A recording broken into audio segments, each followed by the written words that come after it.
ভূমিপুত্র স্বীকৃতির দাবিতে কোচবিহার জেলা শাসকের দপ্তরে ডেপুটেশন দিল পশ্চিমবঙ্গ নস্য শেখ উন্নয়ন পরিষদ।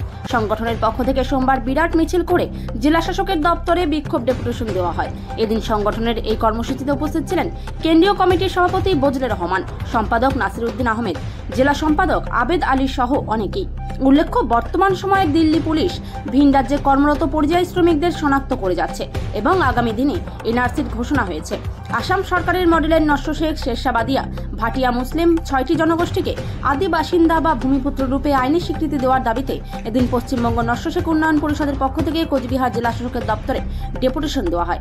এদিন তারা কোচবিহার শহরের রাসমেলা ময়দান থেকে একটি বিশাল মিছিল বের করে এবং সেই মিছিল করে বিভিন্ন গুরুত্বপূর্ণ রাস্তা পরিক্রমা করে জেলা শাসকের দপ্তরে আসেন এবং সেখানে বিক্ষোভ দেখান। বিক্ষোভ ও ডেপুটেশন শেষে সাংবাদিকদের মুখোমুখি হয়ে পশ্চিমবঙ্গ নস্য শেখ উন্নয়ন পরিষদের কেন্দ্রীয় কমিটির সভাপতি বজলুর রহমান জানান, মোট 6 দফা দাবির ভিত্তিতে ডেপুটেশন দেওয়া হয়। মূল দাবি ভূমিপুত্র স্বীকৃতির দাবি।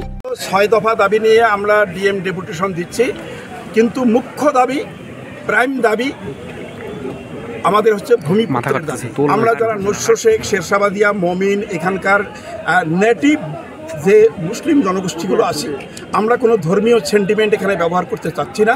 আমাদের ভারতবর্ষ যেমন জাতি ব্যবস্থার উপর দাঁড়িয়ে আছে, সেই জাতি ব্যবস্থা হিসেবে আমরা যারা ওবিসি কমিউনিটি হিসেবে স্বীকৃত, নস্য শেখ, শেরশাবাদিয়া, মমিন ইত্যাদি, এই জনগোষ্ঠীগুলোর আমরা ভূমিপুত্রের স্বীকৃতি চাই। আমরা এখানে ইতিহাস, আমাদের এখানকার নৃতত্ত্ব, আমাদের ঐতিহাসিক দলিল, কুচবিহার মহারাজার গেজেট, বৈকুণ্ঠপুর মহারাজার গেজেট সব কিছুই প্রমাণ করে আমরা এখানকার আদি বাসিন্দা। হাজার হাজার বৎসর ধরে আমাদের পূর্বপুরুষরা এখানে বসবাস করছে, কিন্তু একটা মহল থেকে আজকে আমাদের মাঝে মাঝে হুমকি দেওয়া হচ্ছে, আমাদের আতঙ্ক সৃষ্টি করা হচ্ছে। আমরা নাকি ঘুষপেটিয়া, আমরা বাংলাদেশ থেকে আসছি, এমনকি দিল্লি পুলিশ এসেও আমাদের বাড়িঘর শনাক্ত করে যাচ্ছে। এবং আগামী দিনে যে এনআরসির তারা ঘোষণা করেছেন অলরেডি পশ্চিমবঙ্গ এবং ত্রিপুরা, সেখানে আমরা আতঙ্কিত হচ্ছি।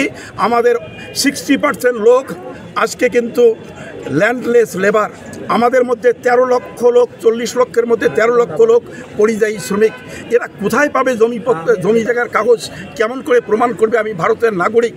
সেই জন্য আমরা জনজাতিগত একটা আবরণ নিয়ে জনজাতিগতভাবে আমরা নিরাপত্তা চাচ্ছি। রাজ্য সরকারের কাছে আমরা কোনো ফান্ড চাচ্ছি না, কোনো টাকা চাচ্ছি না, কোনো কোষাগার চাচ্ছি না।